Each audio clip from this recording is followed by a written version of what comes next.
So it is the 65th anniversary of the book. 65th, ooh, it is. Right? That's right. 65 years ago, Fahrenheit 451 by Ray Bradbury hit the shelves as a sci-fi novel. It's all about a future where books are the enemy, so much so that they are illegal and burned on sight. Over the years, it became controversial, especially since burning books is negatively viewed as a way of erasing culture. Many schools ended up banning it in the classroom.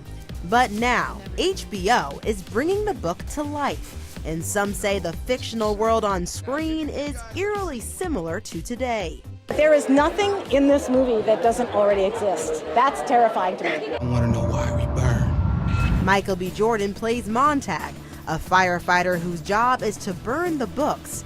He is the main character in the book and the film. You are bringing the character Montag to life. Why is it important for young people to see this film?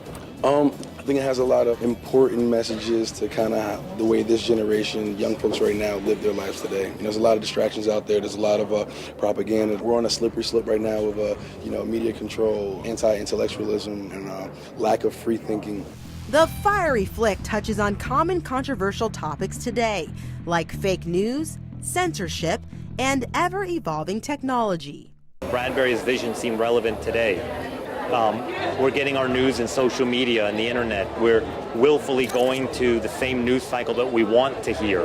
We're in an era, post-truth era. Bradbury predicted that. The main character, Montag, grapples with finding the truth. So I think this movie helps challenge those things and helps promote you to kind of be yourself and actually be proactive with your thinking and problem solving and critical thinking and all the other good stuff.